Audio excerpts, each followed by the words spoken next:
We're here to help them. Why are they attacking? This is Rufus doing.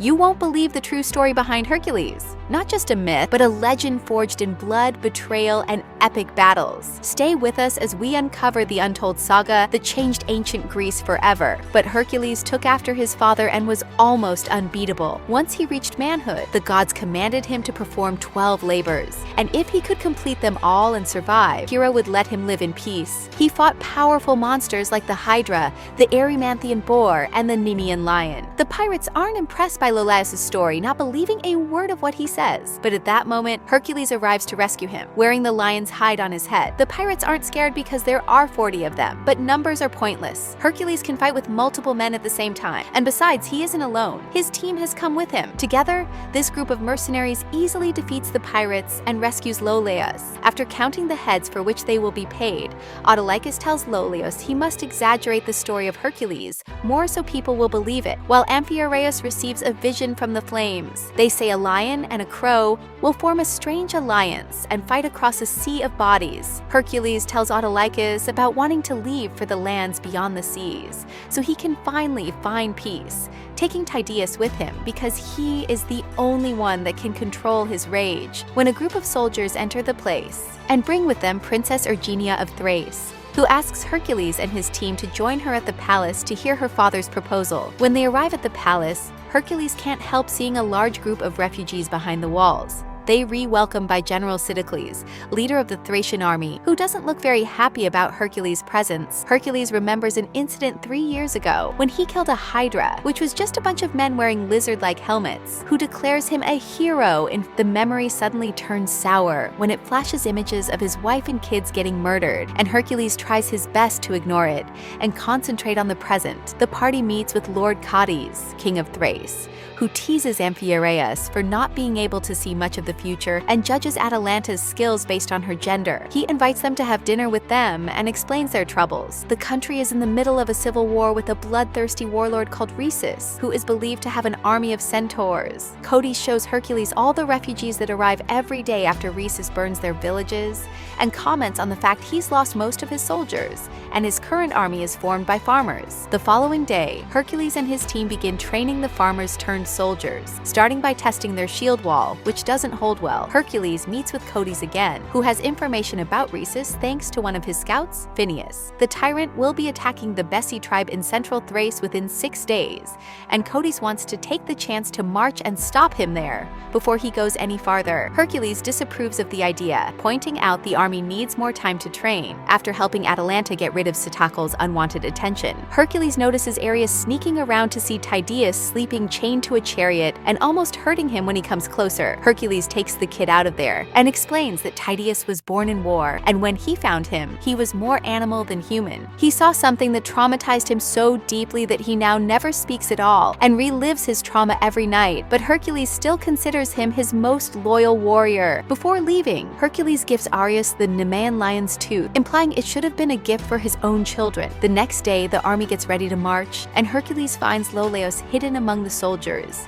intending to fight too. He reminds him he's a storyteller and not a warrior before sending him to the chariot with Cades. And together, they all leave for Bessi. When they make it to the village, however, they discover it is too late. Rhesus had already been there and destroyed it all, and the sea of bodies matches Amphiaraus' vision. Something is strange though. These bodies are the ones that suddenly wake up and attack them, because this has been a trap all along. Thinking the Bessi tribe is under the control of Rhesus, Hercules calls for a shield wall to form around Cades, while he and his team fight. The tribe leader wants to challenge him directly. So to create an illusion Lolaus can take advantage of with his storytelling, Hercules smoothly breaks the tip of one of Atalanta's arrows, and when the tribe leader comes closer, he stabs him on the forehead with it, making it seem as if he had killed him with just a punch. The army finds this incredibly inspiring and makes them believe the gods are on their side. The real battle begins then. Hercules' team kills as many tribesmen as possible, but there are too many of them, and they soon breach the shield wall. They come up with a simple plan. Hercules and Amphiaraus retrieve their chariots Hercules and start driving them in circles around the shield wall, pushing and killing the tribesmen out of the way. But the tribesmen recognize a defeat when they see it and run away. Hercules tells Codice that losing half his army is as much his fault as it is Rufus's, because he did warn him about the farmers not being ready to fight yet, and Codice accepts giving him more time to spend training. Meanwhile, General Siticles wants to kill Phineas for having guided them into a trap, but Autolycus stops him and announces he'll be in charge of scouts from now on. Moments later, Princess Erginia arrives with the healers, and she's taken to Hercules' private tent so nobody can see he's bleeding like a mere mortal from an injury he got during battle. After she leaves him to rest, Hercules dreams of an old memory. It shows the bodies of his wife and children, and King Eurystheus exiling him out of the country instead of executing him, so he can forever live with the guilt of having killed his family. And when he enters the forest to investigate, he finds his dead family among the bodies of the tribesmen. Eating them is a three-headed dog, Cerberus, and Hercules gets ready to fight it. But Tydeus appears behind him and brings him back to reality. Amphiaraus immediately knows what's happened to him because it's not the first time, and he advises Hercules he needs to finish this final labor and confront the beast to find peace. But Hercules thinks he's just going mad. While the two men are busy talking by themselves, Princess Erginia approaches the rest of the team to get the truth behind the rumors. They explain to her that nobody knows the truth. They found Hercules one day alone with the bodies of his family surrounding him, but he remembers nothing.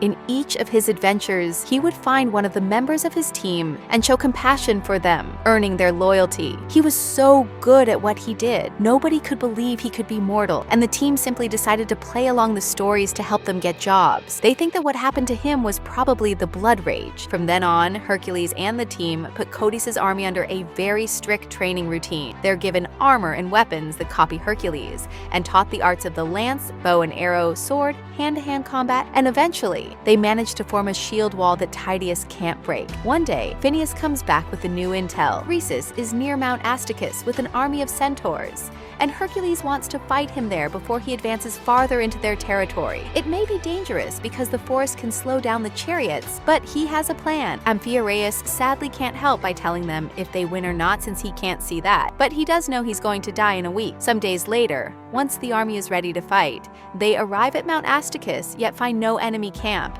The enemy is there though. Rhesus's army appears on the horizon, and as they come closer, they discover they aren't centaurs, just a group of men on horses creating an optical illusion by staying against the sun. Rhesus comes to talk to Codice with Phineas by his side, who has actually been working for the enemy all along. But the first ones to attack are actually Atalanta and her archers, who suddenly appear on chariots from the forest, ambushing the enemy when they almost reach their side. When arrows on fire are shot, Amphiaraus opens his arms, ready to accept his fate, but somehow not a single one manages to hit him. The battle is long and arduous. Rhesus's army may be bigger, but Hercules' soldiers have a better formation, and soon they are overpowering the enemy. Rhesus's soldiers begin running away. Hercules easily grabs his horse and throws both of them to the floor with one swift movement. When they return to the palace with Rhesus in chains, Codice begins humiliating him in front of his people, but Hercules takes pity on him and helps him keep going. As they walk together, Rhesus tries to explain to him that Codice is actually a tyrant, and it wasn't his men who burned all those villages. It was Codice. During the celebratory banquet, Rhesus is chained to 2 columns to be displayed as a trophy, and Princess Erginia tries to bring him water, but Codice won't allow it. Then it's time for his coronation. Codice is the king of it all. When Princess Erginia leaves the room after Rhesus calls out Codice again, Hercules gets suspicious and follows her, demanding her to share what she knows. She admits Rhesus is saying the truth. It was Codice who started this war after he poisoned her husband, the actual king, to take his place. However, she didn't play along because she approves of her father's action. She did it because Codice threatened to kill her child if she tried to rebel. Erginia tries to convince Hercules to take Ares with him when they leave, right before they're found by General Citicles, who tells him Codice is looking for him. Hercules goes to confront Codice, calling him out for betraying him, but Codice finds it laughable that mercenaries that will do anything for gold have suddenly grown a conscience. He admits wanting to have his own empire and invites Hercules to lead his army. When When they reach their chariots, Hercules gives his money to Autolycus because he wants to stay and save Thrace. He doesn't expect the team to stay with him and allows them all to leave with their reward and have a good life. But Atalanta reminds him they don't follow him because they feel they owe him anything, who leaves with all the gold after calling them crazy. The party easily sneaks back into the palace, but General Sitalces is waiting for them and surrounds them with his soldiers. After making them drop their weapons, he also tells Codes that he's heard Erginia conspiring with Hercules to take Ares away from him. Codes takes the kid from Erginia as she is captured by the soldiers, and Ares tries to go to Hercules for help, secretly giving him back the lion's tooth before Codes drags him back by the hair. Hercules is knocked unconscious while trying to save the child, chained to a wall and seeing Cerberus in front of him. As his vision slowly clears, he realizes it's actually 3 wolves, and they look familiar to him. They belong to King Eurystheus, who is now entering the area together with Codes because they've been working together all this time to rule the entirety of Greece together. Hercules slowly recovers his memory. Cerberus has always been an illusion of his mind. What he saw that night 3 years ago were the wolves,